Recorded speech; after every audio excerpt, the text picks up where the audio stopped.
It's not inside the ball. Perfect, absolutely perfect. It's like nobody ever noticed.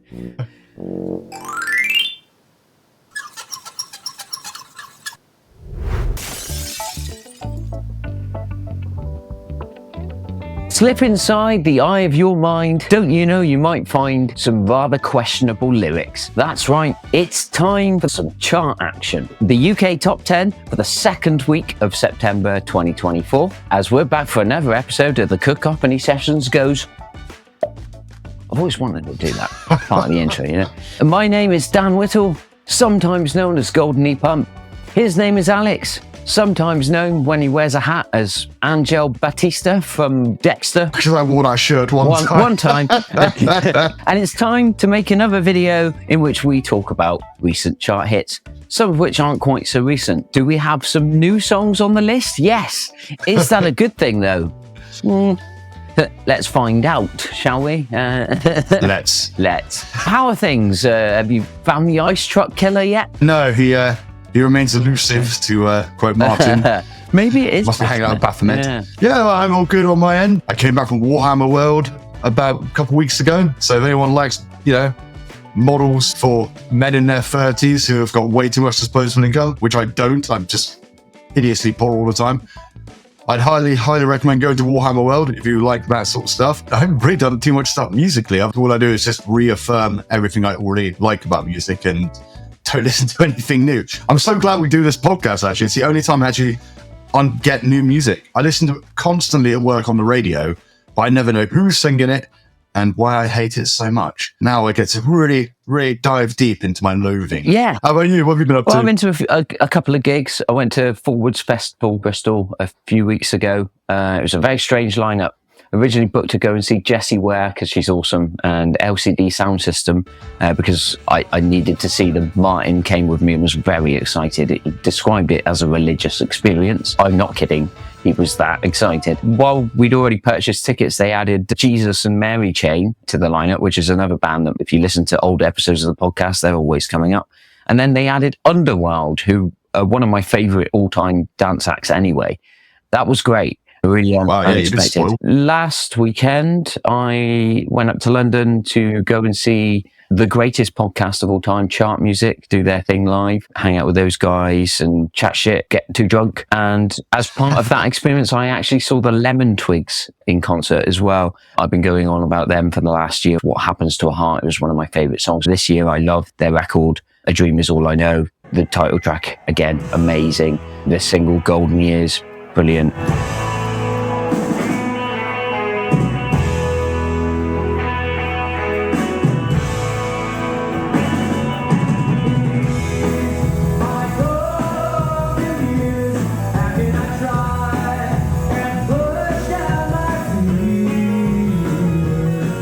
It was nice to see an act that's actually up and coming for once, because I tend to go and see acts when they're in their twilight years, shall we say.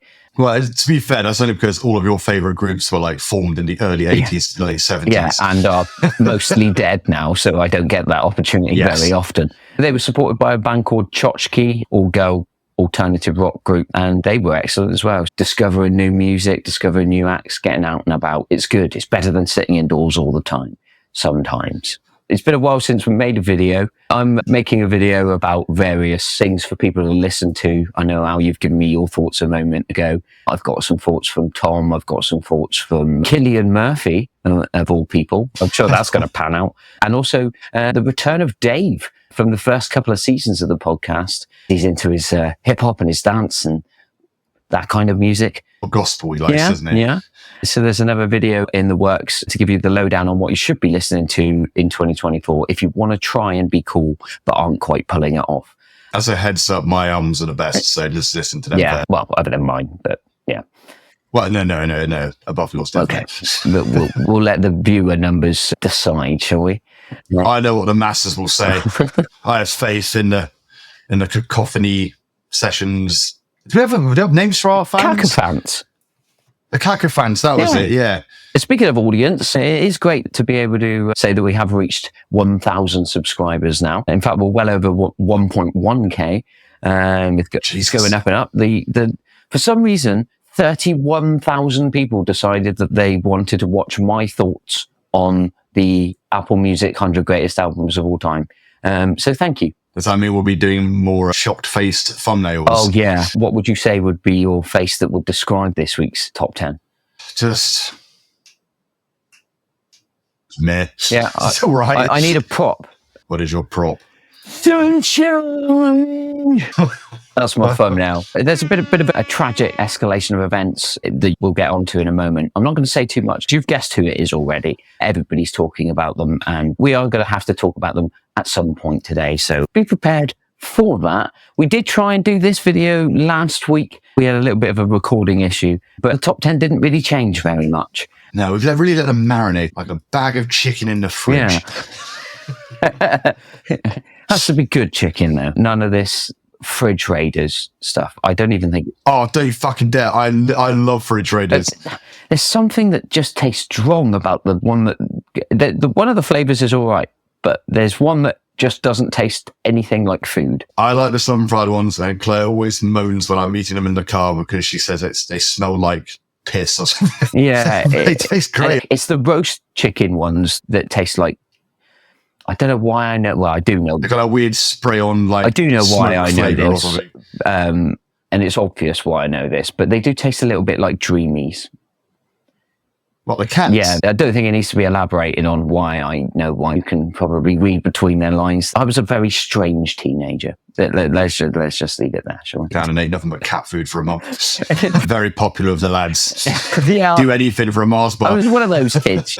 We're going to go back to our childhood very soon with a song that kind of reminds me of a lot of my teenage years. At number 10, well, it's not a new entry. It's been on the chart now for 14 weeks, released back in June. It's been around for quite a while. It's a collaboration between English Dance at Bless with Cameron Watson and Baby Close. The song's called Kisses, and it's quite a catchy number with a banging donk on it. Tell me that I'm the one, so that you love me too. It's catchy, it's short, it's a blast of 2000s, that period way before dubstep, when Scooter were reigning supreme. What a time to be alive. Yeah, what a time to be alive, indeed. The early 2000s, a wonderful time for human development. This is good fun, I'd say. I fucking love this song. I've never heard any other songs from Bleu Freeze before. This is probably the least original song I've ever heard, but I'm okay with that because as anyone who already listens, I'm a nostalgia music listener, so apparently this sounds anything like what I liked 10 years ago, and it's okay. I swear I've heard every part of it before except the actual singing. All the music sounds like you could have copied and pasted off like 20 different songs. Yeah. But I don't give a shit because it's Zumba music and I fucking love Zumba music. Any dance music with a female vocalist and that's slightly catchy, for some reason, there's a part of my brain that just loves it. This is my favorite of the top 10. I'm actually annoyed it's gone down rather than up because it should be going up. It's catchy as hell. It might be too short for my liking. I could totally imagine myself absolutely shit-faced on a dance floor. And even if I didn't know the song, still be dancing and I'll know the lyrics by the second chorus pretty quickly. Yeah. That's all you need. Yeah. To drunk music. Perfect. Yeah. And now because of the public service that the Cacophony Sessions Goes Pop is offering, you know it. Highly recommend people listen to it. I recommend. I'm good. I mean, it's in the top 10. So chance are, if you listen to this, you're already working there. Exactly, yeah. Well, I don't know. Some people don't listen to the charts. I didn't much before this. I still don't. And I listened to it like 2 minutes before we come on. And I consider myself to be somewhat knowledgeable about pop music. But yeah, as the chart currently unfolds, it's good to hear these and really get familiar with them before you get sick of them after they stay in the charts for 2 years. I don't think this is amazing. It's not. I wasn't like, oh, I need a 9-minute extended remix of this, like you would on something like Sandstorm. But it's a nice playlist filler, occupier role, can transition between old school dance and some modern pop. So yeah, it works. It's kind of like the music equivalent of Cheap and Cheerful, isn't it? Yeah. Yeah, it's nice. Yeah. It's fine. Don't overthink it. It's a kind of special brew. Yeah. Well, no, I'd say it's more of like a bottle of Lambrini. Yeah, it's like a Shark energy drink. You know, it's not one of the main branded ones, but it gives you a nice dose of something that's going to It's a Little's Kong. Yeah. Into 9th place. Oh, God, I really don't want to do this. We have a song that's actually been on the chart for 48 weeks. This means nothing and shows how stupid the charts are. This is purely back in the top 10 on the basis of the band reforming and getting back together and everyone losing their shit. Last week it was at number 16. Of course, this song has been at number 1 before. It's Don't Look Back in Anger by Oasis from 1995. It's a fucking good song. I know I'm going to be an uphill battle, but I really like the first 2 Oasis albums are, no joke, properly good. And I feel like there's a lot of people not liking Oasis now in hindsight. But at the time, you liked it. And I think you're lying if you didn't. At the time it did. Are you going to lie to me, Dan? No. At the time I did. At the time I did like this. I remember this one would be one of the closers for school discos around the time. I was 8, so I didn't really have critical thinking skills. During this kind of been replaced by Good Riddance by Green Day in that place in stadiums and that when like finals come to an end and stuff like that. I would compare Good Riddance to Wonderwall more, although I think it's a much better song. Don't Look Back in Anger for me is Shakin' Imagine by John Lennon by design, I think. So I can't hold that against it too much because it's clearly trying to emulate that. As a song, this one is one of the ones that I don't hate this song. It's getting a numb thumb. In terms of what Oasis would go on to do, this is not the most offensive thing they can do. I listened back to it last night with proper headphones, lossless quality. I have a lot of production issues, shall we say, with the first 2 Oasis records. And this is one of the better tracks in terms of production. They keep it simple. It's not buzzing around. It's fairly straightforward, clean, and it's got Noel singing. So that's a plus. I think Noel's a fairly decent guitarist, and the little lick that he does at the end to end the song is one of the nicest moments in any Oasis song. I'm not going to say too much more because everybody knows that I'm not a massive fan of Oasis. I agree with the article written in The Guardian by Simon Price very much. Well, what does that say? He said that they are the most toxic force in culture of the last 30 years. And I think that he's probably right. Because no, he didn't. That's such a twatty thing to say. They did not. What are you on about? So they did because of the toxicity of the homophobia and all their regressive views. And they made it really uncomfortable for anybody who wanted to try and be different as a British pop musician for at least 10 years. When hip-hop was taken off, British hip-hop got put back in favour of returning to the 60s because everyone got a bit scared. We had dance and hip-hop emerging and they were actively trying to fight back against that. Very bigoted vibes in a lot of what they say. But this is something that I want to go on to elaborate more on in a video, hopefully with melody maker writer David Stubbs, who wrote quite a positive review of this time, especially the next track, which is Live Forever, which is at number 8. That's from their first album, definitely, maybe from 94. And David Stubbs wrote some positive stuff about that. So I do want to have a video where I try and form a more balanced opinion of Oasis. But for the Cacophony Sessions Goes Pop, I'll just say, Don't Look Back in Anger is a numb thumb. Live Forever is a thumbs down.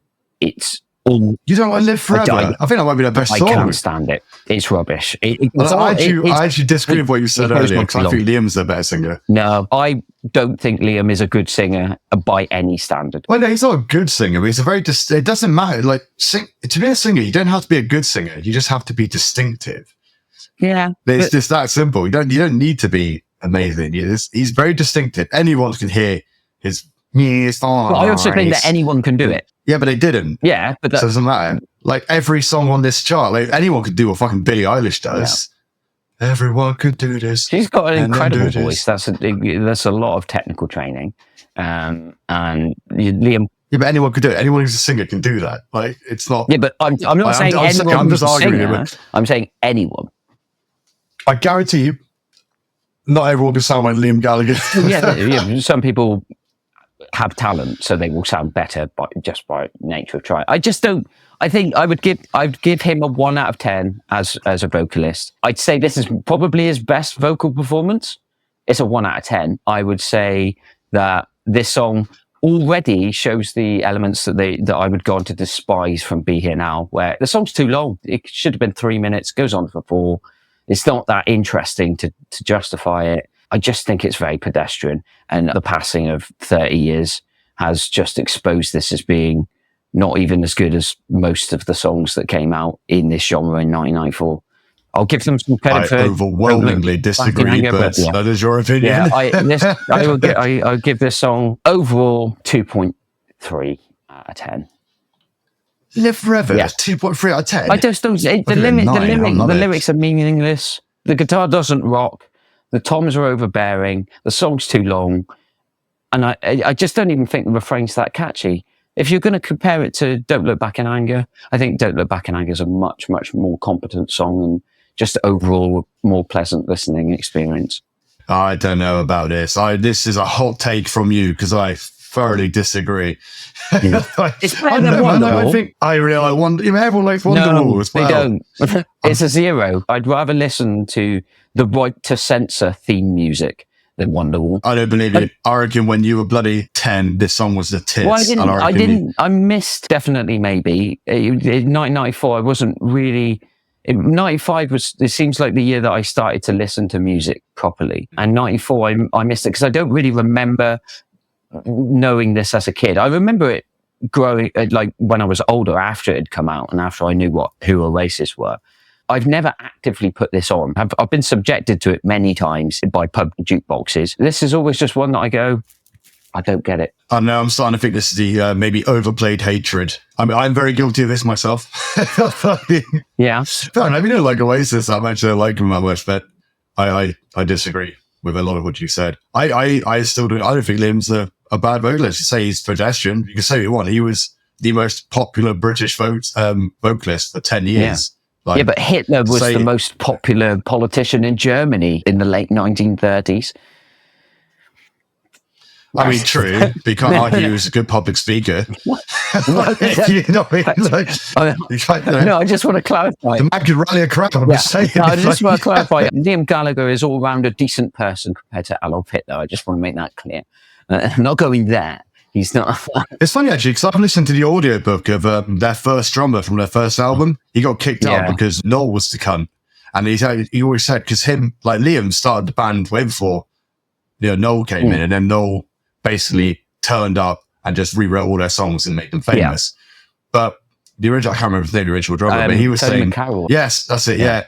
And apparently Noel was an absolute piece of shit. Oh, yeah. So whenever I hear stories about, Noel go, oh, my brother's a dickhead and all this stuff, it's like, well, to be fair, mate, you were the dickhead. Yeah, and Noel is also a cunt. Any interview ever since, he's definitely the Noel. Yeah. Oh, then apparently Liam's actually a really pretty nice, sweet guy. I don't know about that. I don't think I've never seen him say anything nice to anyone in any interview. So well, that's bravado, isn't it? It is, but and probably being a bit dim. Yeah, but I have no time for anyone who wants to cultivate a character where they're just a prick to everyone. If that's the character you want, I'm going to be a prick back, Liam. So you're a prick. Is there a difference between being a prick and arrogance? Well, I think that they go hand in hand a lot of the time, but some people have the talent where you can kind of forgive them for it, whereas I just don't think the Gallagher brothers do. I'd say Noel is the more talented of the two, but I still think he's an absolute bellend. I would never want to speak to either of them. They've been so horrible to so many different facets of music over the press. I just don't have any time for them, apart from the time that I'm going to spend doing my due diligence in actually listening to most of their records so I can put together a larger video. I want to give respect to the music, but I don't have to respect these cunts. It gets a bit patchy after their first hit. Oh, God. Patchy? Be Here Now is one of the... I think we're going to have be a long edge on this one. We'll move on, but I did want to say a double entry should get you a slap, really, shouldn't it? Don't trade a podcast where the jingles are crap. So let's take a good song and ask, does it slap? It's time for the return of Does It Slap Out. If you've listened to the old episodes of the Cacophony Sessions podcast, you know that sometimes we just like an excuse to just shout out songs that we like and see if the other person's wrong. I would like to give you our first double entry slapper now to see if you can pick a song that I'm going to like so that we can be a bit more positive going forwards. Well, it was going to be Live Forever by Oasis, but that's been ruined, isn't it? I was really pumped. I've got loads of notes to talk about in detail about how good it is. That opinion is very short-lived. Oh, no. So I only get one. Executioner's Tag, Swing of the Axe by Power Trip. Bang. It's on the list. Yeah. Fucking jamming. Yeah, a great, great song.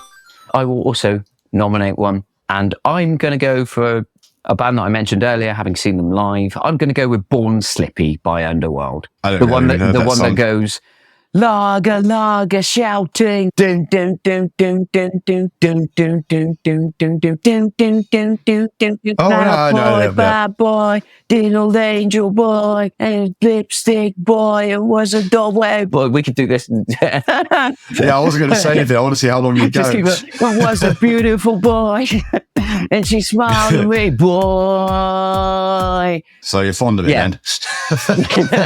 Yeah, fuck it. Why not? I'm easy breezy. I'll let everyone have theirs on, unless it's Tom, and then I'll fight him.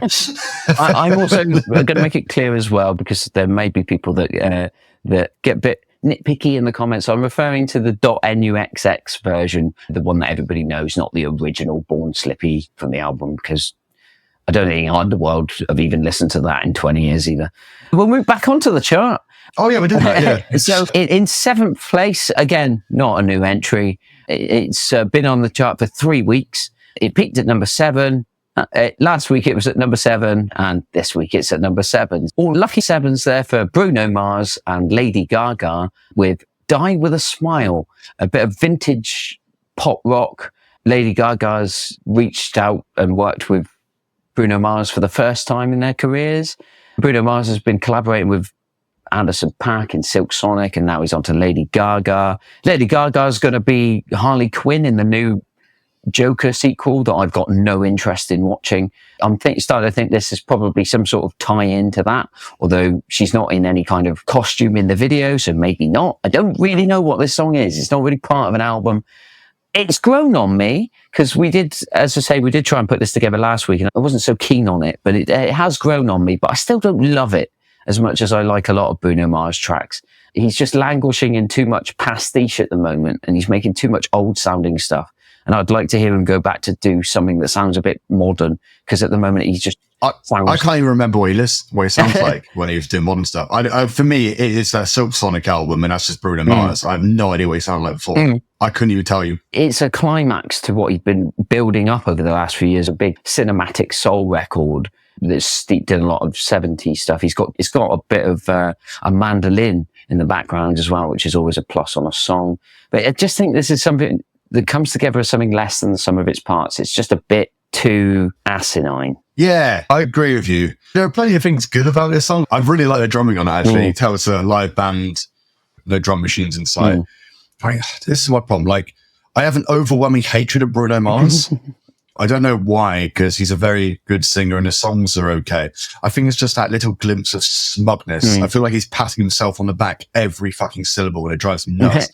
I've literally just said Liam Gallagher ruled, he's arrogant. But there's something very irritating about Bruno Mars, and I don't know why. It's completely unreasonable, but I unfortunately feel it. And I put Lady Gaga on the same sort of camp as well, of just like, yeah, well, I'm amazing. It's like, well, you're not amazing though. You're not that good. Poker Face is pretty good. Fuck off.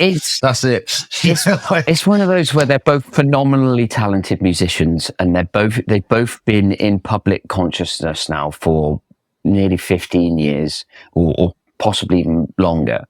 And I think it's just that fatigue of them consistently being talented, releasing really fine songs and well-produced albums. And you just get to that point. I guess this is what happened to a lot of 70s artists in the 80s or 80s artists in the 90s. You just get to that point in your career where you're doing a Las Vegas residency, or you're just putting out collaborations with somebody you haven't worked with before because it will sound cool. And it does.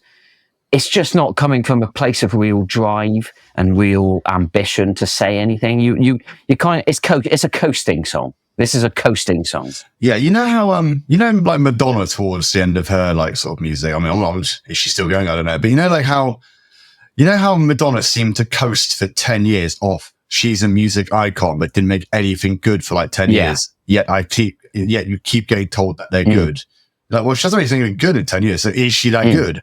I kind of have that with like Lady Gaga a bit. I'm like, other than Poker Face, I couldn't tell you any massive songs she's had. Like, I'm Joe Everyman, you know. I like, when was the last time you heard anything? If you have Lady Gaga play on the radio at all, When was the last time it wasn't Poker Face? Well, she's borderline one-hit wonder to I me. would say Edge of Glory gets played quite a lot, and Born This Way, but they're over 10 years old now. So she hasn't had a defining hit for quite a long time. No, she's Madonna coasting. That's what she's doing. I pinned it down. I think she's doing better than Madonna. Maybe not in terms of overall fame at the moment, but the health of her career. She's doing lots of movies, and whilst none of it is like hitting on the same level as Poker Face or Bad Romance or something like that back at the end of the 2000s, it's still quite good. You stumbled then. You had a hard time thinking of a second one. I can tell. It's still quite good. And her movie, she's quite acclaimed as an actress, as opposed to Madonna, who released a lot of wank, and her movies are quite derided. Even when she put out stuff with Guy Ritchie, like that. What was that beach movie they made? I can't remember what it was called, but it was I couldn't even fucking woeful. She made a lot of bad projects, whereas I don't think Lady Gaga has. Similarly with Bruno Mars, he hasn't actually made that many projects, and he hasn't released an album since 2016 as a solo artist. Lazy. The Peter Kay of music. But that's ages. What are you talking about? It's a long time. And then Silk Sonic. That's 8 years. 8 years as a musician. What a lazy fucker. Pull your fuck out, make some music. Silk Sonic came out in 2021, and that is practically a Bruno Mars album. It's equally Anderson .Paak as well, and the songwriting team he's got. It's still good stuff. His performances, they're always top quality, so he's good. They're becoming the elder statesmen of pop, and I think it's just not as exciting as it used to be. Maybe diminishing returns from to talk about this song a bit more, I guess. Like, sorry, I've completely cut you off, but like, for the most part, like, well, how do you feel about this song? It's fine. I'd give it like a 6.5. It's a 1 thumb. I'd give it. Yeah, I'd give it kind of a 6. Like, I don't really mind power ballad sort of duets. For the most part, I think I do like the structure of this song. I like how he does the first sort of chorus. They both do the second, and then she does the third one. Then they all come in for the last bit at the end. I do like that as a structure, and I think it's cool. But the song feels like it's going somewhere. It doesn't feel like they've just copy and pasted choruses and just done verses between you. You know, you can tell with a lot of pop songs, Billie Eilish, that it's just copy and pasted when they're doing their pro tooling. But that's kind of it, really. They both sing very well. I do hate Bruno Mars, and I'm not particularly fond of Lady Gaga, but you can't give them credit. They can both really sing. But it doesn't sound like either of their styles, does it? It just sounds like, let's make this song. Yeah, it's not really soul or R&B in a sense that it's more steeped in rock, I'd say, and pop. Lady Gaga's known for making quite striking electronic. Let's be honest, she makes gay nightclub music. That's what it is. It's gay club music. I'm sorry, Jojo Siwa, but Lady Gaga invented gay pop a long time ago, and she didn't even invent it. Sylvester wants a word, but it's neither of their styles. But it doesn't feel Paul McCartney doing cod reggae. It feels fine, but it's not playing to either of their strengths. No, 100% not. Do you know who wrote this? So it's written by James Fauntleroy, D. Mile, and Andrew Watt, who plays guitar on the track. And they're frequent collaborators with Bruno Mars. He is heavily involved in the musicianship and the arrangement himself. It's a lot of talented people making a record. And it just feels like a presentable attempt, but nothing spectacular. Yeah, 1 thumb-ish. It's fine. I don't hate it when it comes on. Yeah, a single thumb. Number 6 is a song that has gone down from number 5 last week. It's been on the chart for 4 weeks. Another summer banger. In fact, it was their first UK number 1 earlier this summer, back when it was released on the 16th of August. This is Chasing Status, and it does feature Stormzy. The song is called Backbone. It was actually first debuted at Glastonbury on stage, and then the single, doing pretty well this summer, is exactly what you would want from a Chasing Status collab with Stormzy. It's hard-hitting dance music with some aggressive delivery from Stormzy on it. It's quite short. Al, what are your thoughts? I really like it. I quite liked it last week, and I listened to it again today, obviously, because who would have noticed we're doing a podcast about it. And I think I like it more now than I did previously. I did like it anyway, but I think I could really see myself dancing along in a club to this. It's got some cool drops in it. It's very old school drum and bass, which is quite nice. It appeals to my nostalgia. I didn't actually like drum and bass back in the day, but apparently I'm more into it now because it's old and it reminds me of when I was younger. I always like Stormzy anyway. I think he's a great artist. I don't like all of his songs, but when he hits, I always find he hits pretty damn hard. Yeah, Bossy Bop. These Chasing Status guys, they seem like they can make good music. I do really like the chorus, just how it goes down. Like, you ain't got no backbone. It's cool. It brings it down nice and then hits it back in with the tunes. I think I would listen to more of it. Are they doing a full album? I don't know. I imagine Chasing Status are going to release an album. Normally with acts like this, they release a big album that's got all the singles with features out. So we might get a Chasing Status album this year, next year or something that has this on it. At the moment, it's just a standalone single from what I can see. I mainly agree with you quite a lot on this one. I didn't really like drum and bass back in the day. I've grown warmer to it, especially through listening to things like Ronnie Size and Represent. I listened to an old drum bass act called Jungle Funk, which is Doug Wimbish's electronic project, and he's from Living Colour. So some crazy drum and bass is giving me a greater appreciation of the more mainstream drum and bass that was everywhere, propagated by Pendulum and acts like that became synonymous with a night out in the late 2000s.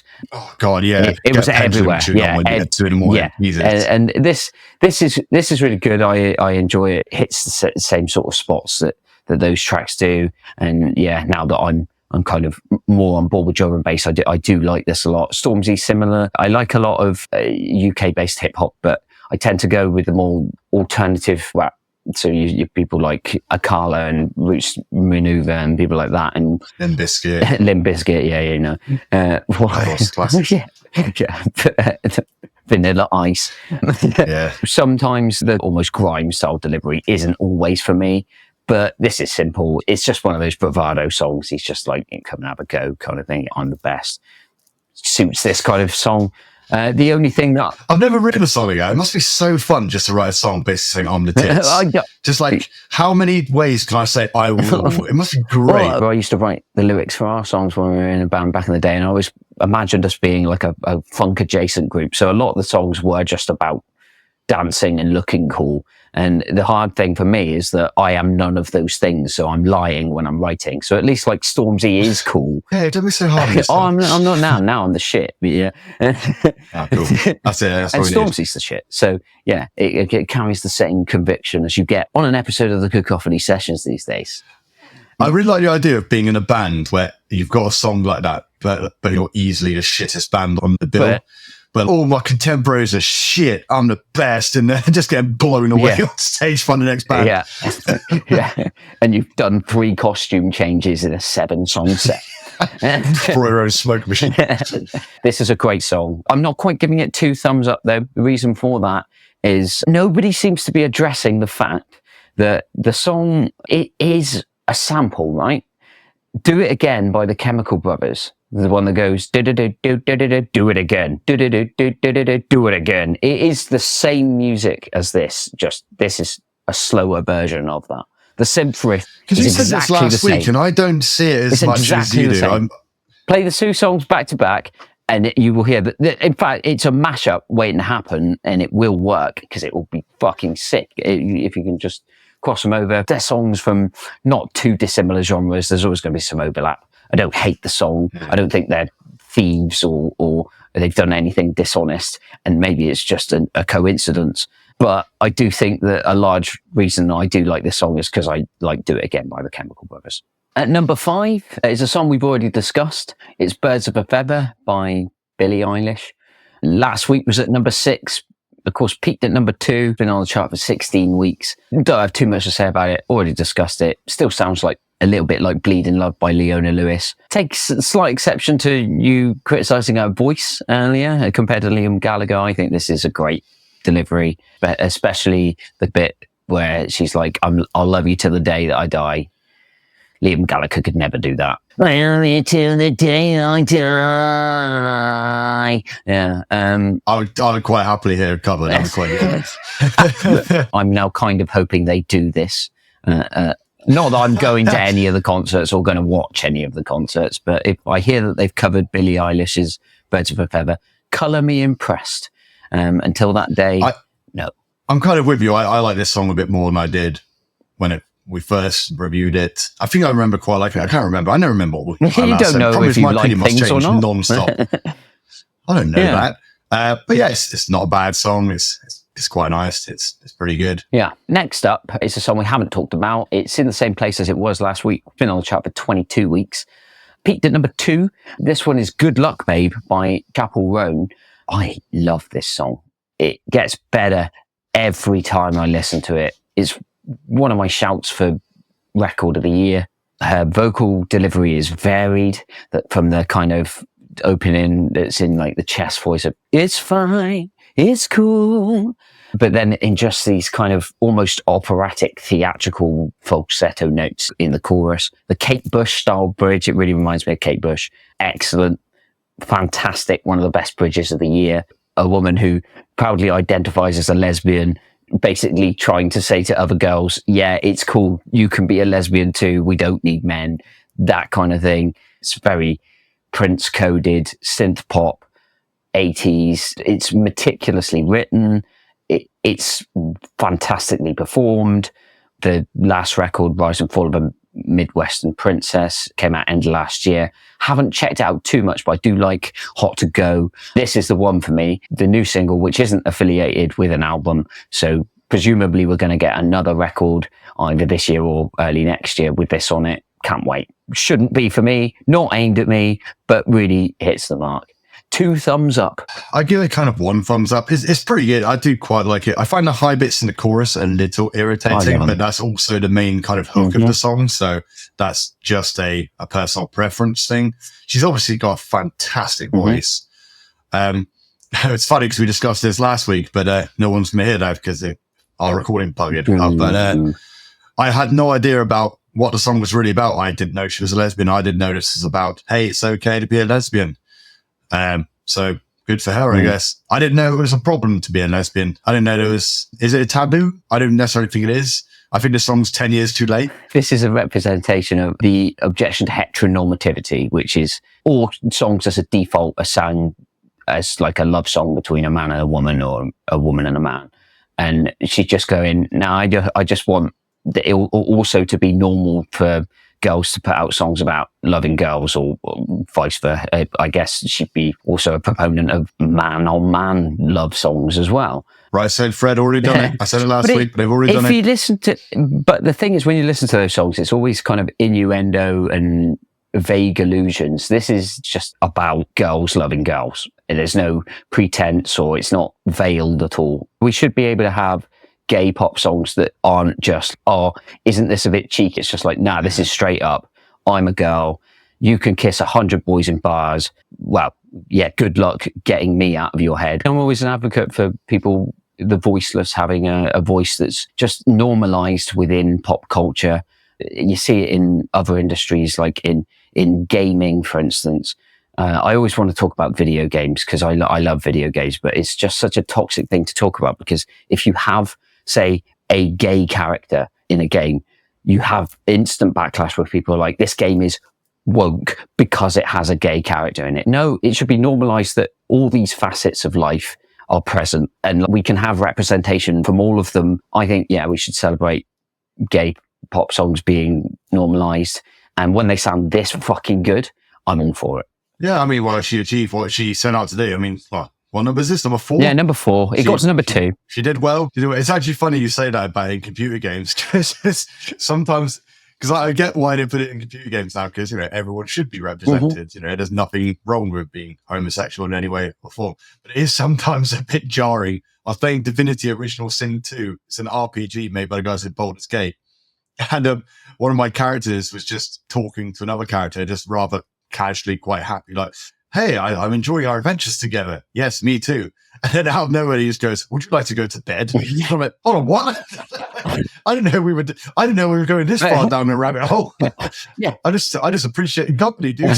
Sometimes these kind of attempts to normalize all sorts of the spectrum of the human experience can be really clunky. Sometimes the backlash to that, if people going, we shouldn't be ever put gay characters in a game because that one line is terrible. No, they should. And they should be trying to actively get better at doing it so it doesn't feel so forced and clunky. And then that's when we made it. I get what you mean.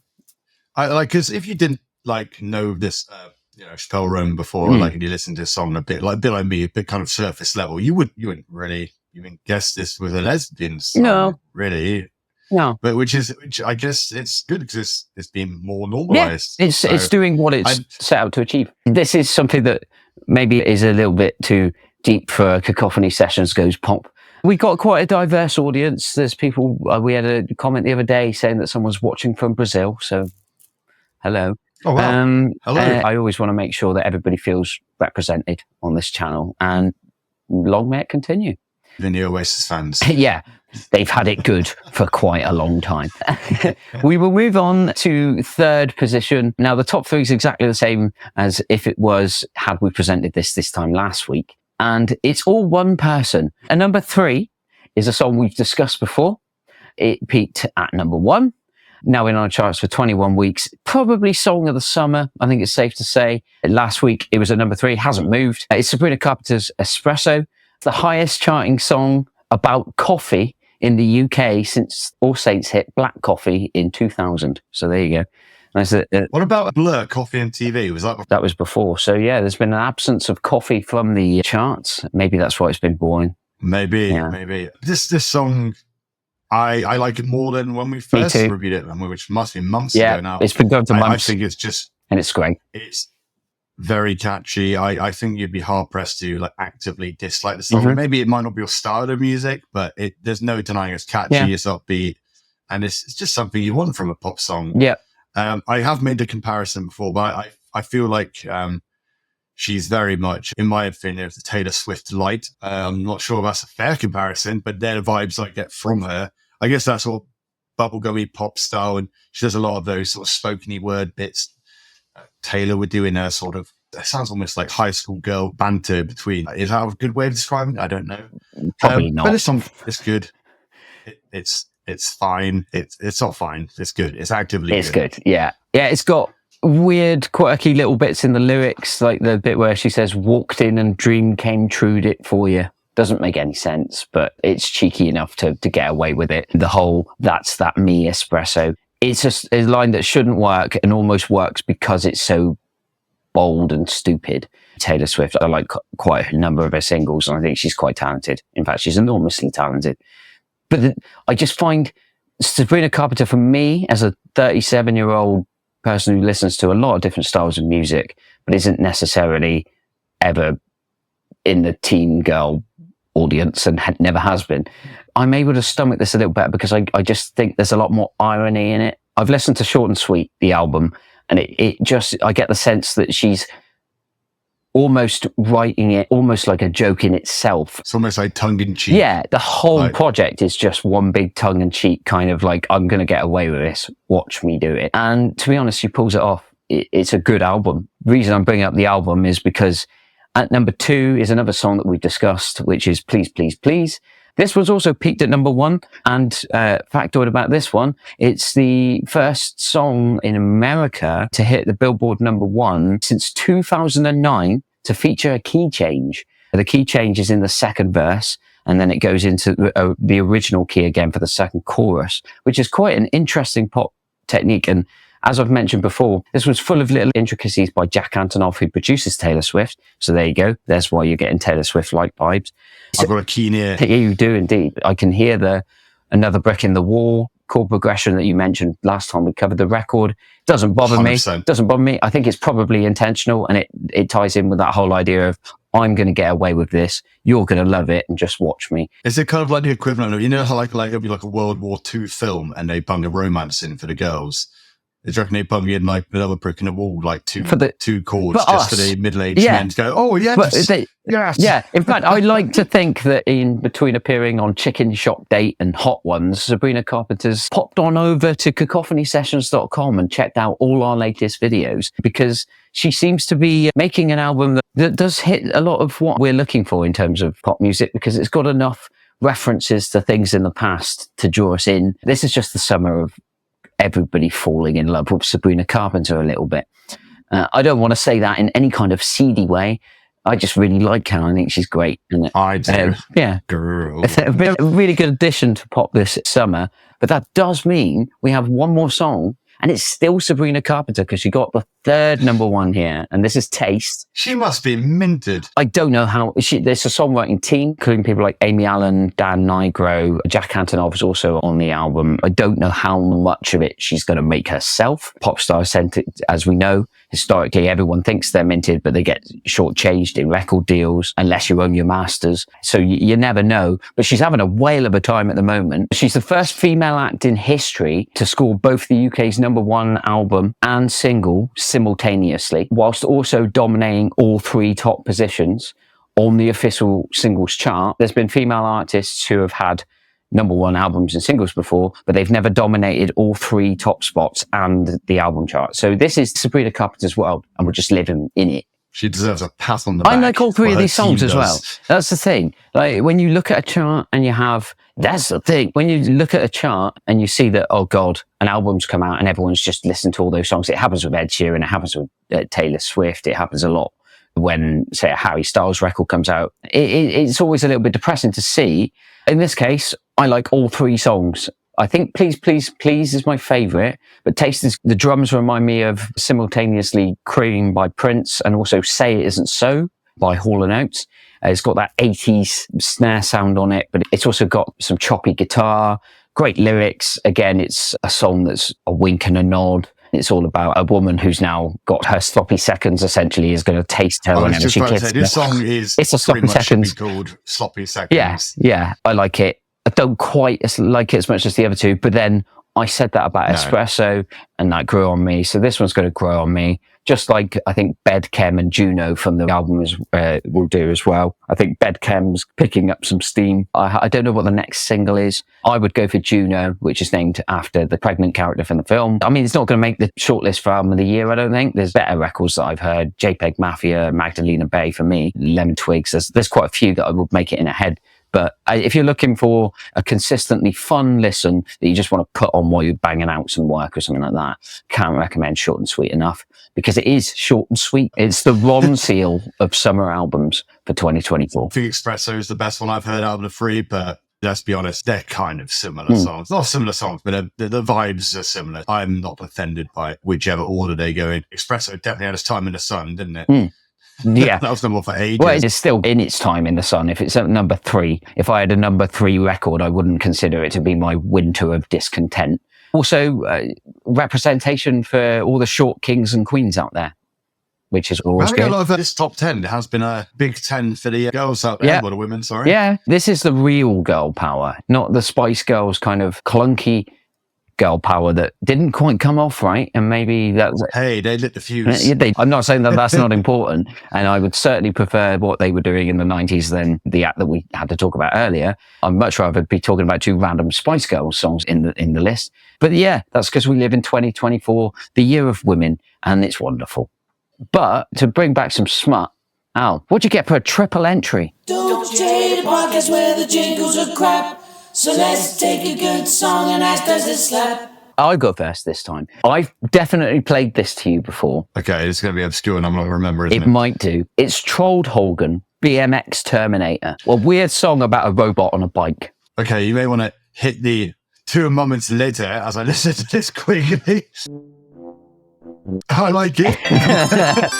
Although, I'm surprised you do, though. Oh, it's incredible. I've been getting into my weird experimental metal a little bit. I was listening to Igor, which we mentioned on the show before, Carnival Metal, Necrogoblicon as well. Oh, God, I was listening to them the other day, actually. They got the album coming soon. I'm really surprised you like it, purely because it's giving me some Insane Clown Posse vibes.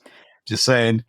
Yeah, but it doesn't have... Oh, you can't see it? I think a large part of the thing with the Insane Clown Posse is I just can't get into the aesthetics of it, of the Juggalo thing. It's really off-putting for me.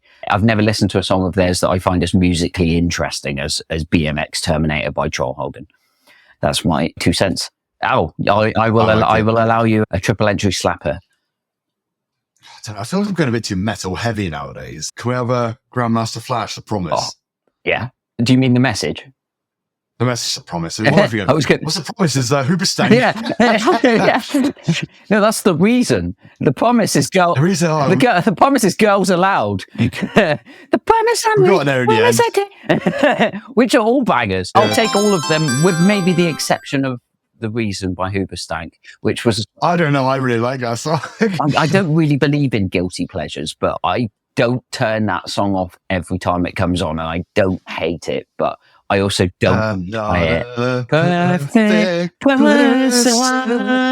If ever there was a reason that we needed to move on and actually wrap up tonight's episode, that was it. A couple of things. Now, I'm gutted because Guess by Charlie XCX, which you don't like, but isn't on the chart this week, was on last week. That was going to be the song I would now pick as my wrestling entrance music, because I really like the idea of having a gimmick of taking off different layers and you have to guess the color of my gear underneath. And it doesn't work in any context now, but I thought I'd shoehorn it in to introduce the way that we sign off these episodes now. No More Predator. Al, what song would you like to use as your wrestling entrance music? The obvious answer for me, despite not being my actual favorite, is going to be maybe a bit boring, but Backbone. I can just sing, you ain't got no backbone. Flash guys. Coming out, running out of my Budgie Smugglers on. Titties jiggling. It all depends on what character you're playing, doesn't it? If you're going this hard ass Backbone, if you're going a more goofier character, maybe Espresso. Yeah. My thoughts on this, for those of you that aren't familiar with wrestling, when a wrestler comes out, they have their entrance music, they dance around the ring, then they have a match. And then after the match ends, they ring the bell and the music usually comes on straight away. I just really want to make someone tap out and then play Please, Please, Please by Sabrina Carpenter to really compound their misery in defeat. So yeah, a Bret Hart technical submission expert who ends their matches with the Please, Please, Please hold. It'd be a lot easier if it in the charts was No Chance. That'd make it really quick decision. Well, that Netflix documentary's coming out at the end of this month about Vince McMahon, so don't be surprised if wrestling becomes a big topic. I don't know if it's going to mean that we'll get all the entrance music in the charts, but I mean, hey, No Chance by Vince McMahon. Separate the art from the artist there, please, because I cannot wait for that documentary because it's going to be wild. Wild. There's no way around it. Vince is a complete piece of shit, but he's objectively just crazy. Yeah. Final thing I wanted to bring in, because we can't get enough of stupid ideas that make us laugh for 30 seconds. I mean, nothing to the context of the show. The last thing we're going to do, let's give a song what I'm dubbing the 3C treatment, which song is getting the best Cannibal Corpse cover? I would say, just because when George Corpse Grinder introduces songs, he goes, this one's called, have you ever seen the video of Hammer Smash Face Slide? I haven't. Hammer Smashed. I was always more of a Chris Barnes guy, you know? No, I'm only kidding. Probably just Die With a Smile because it sounds the most Cannibal Corpsey to start with. Yeah, they could probably Die with a I can't do it. I think the best one they could do would be Good Luck, Babe. So, you could get 100 boys in bars, shoot another song, try to start the feeling. Yeah. That's pretty good. Yeah, it's pretty solid. I'll never watch this podcast again because this is how we might be ending every episode from now on. If you liked this idea, let us know in the comments below. If you think we should abandon the 3C treatment as the thing that we discuss at the end because it hurts your ears and hurts your souls, let us know. I'm not looking outside the top 10. I know some of you probably want me to go, let's do a quick recap, but I saw that Wonderwall's at number 11 and no. Yeah. It's just not happening. I will be back on your screens very shortly with an alternative listening guide for 2024 so far. I'm going to be hopefully putting out a new Slamming 7 in the next couple of weeks. Let me know who you want me to cover or if there's any theme, because I've got a couple of ideas, but it's always good to have some in the back burner, especially when it comes from you guys, the beautiful Cacophons. Until then, we'll see you on the flip side, hopefully with a new chart. If it's not new, we'll go overseas. Not physically, still remotely, but stay funky. Stay funky. Bye, everyone.